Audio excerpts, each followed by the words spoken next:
Hello for the 33rd Sunday in Ordinary Time, sort of bypassing the gospel and really only dealing with the book of Proverbs, the first reading, and that's Proverbs 31, verses 10 to 13, 19 to 20, and 30 to 31. Last week, we dealt with wisdom and women, and two times as far as from the book of wisdom, and wisdom is presented as a woman, female, and at the power of God under the throne is all that radiates the wisdom of God and is portrayed as a female.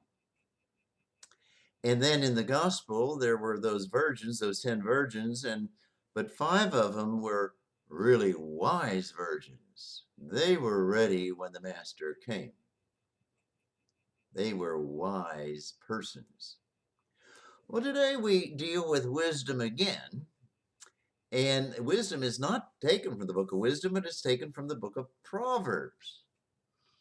And it's Proverbs, as I just said, not 31, 10 to 31, but it's Proverbs verses 10 to 13, 19 to 20, and 30 to 31.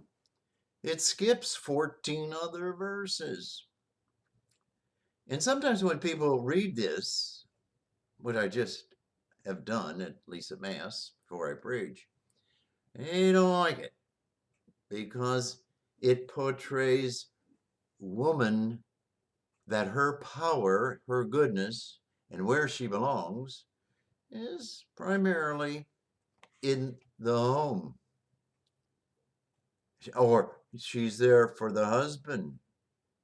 If she should be a worthy wife, she brings him good all the days of her life. She works with her hands, yeah, but it's always for the house. She makes the clothing and she might reach out to the poor sometimes, but where she really belongs is in the home and for the husband.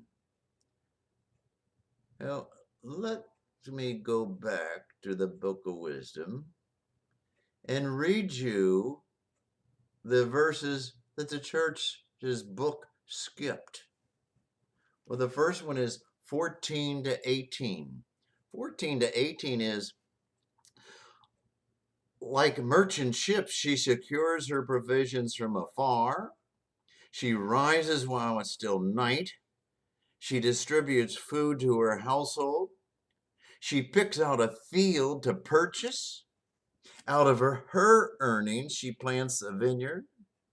She is girt about with strength, and sturdy are her arms. She enjoys success of her dealings, and at night her lamps are undimmed. And the other forgotten verses or deleted verses.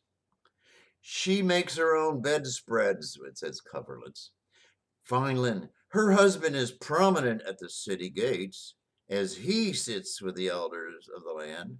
She makes garments and sells them and stocks the merchants with belts.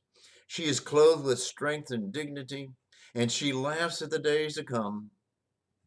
She opens her mouth in wisdom, and on her tongue is kindly counsel. She watches the conduct of her household and eats not her food in idleness. Her children rise up and praise her. Her husband too extols her. Many are the women of proven worth, but you have excelled them all. Well, these forgotten verses, I think, is women power. She supports herself, not only herself, but her family. Not only her family and herself, but her community. She's trusted for good judgments. She's a gifted teacher, helper of people in need, successful in business, and enjoys the profits of her own dealings. That's a woman. That's a wise woman. That's a powerful woman. And that's the whole story or the rest of the story? You know, in our society recently, in the last 6 months, we've been battling and dealing with all the ideas of the dignity of the black person, black power. And I think rightly so. I think for over 200 years, we really haven't dealt with, or we have improved and continue to improve, but we still have a long ways to go for black power, black dignity. Well, let me give you a bigger example, and that's the power of a woman. We have been not recognized the power or the fullness of a woman for thousands of years. And we're working on it.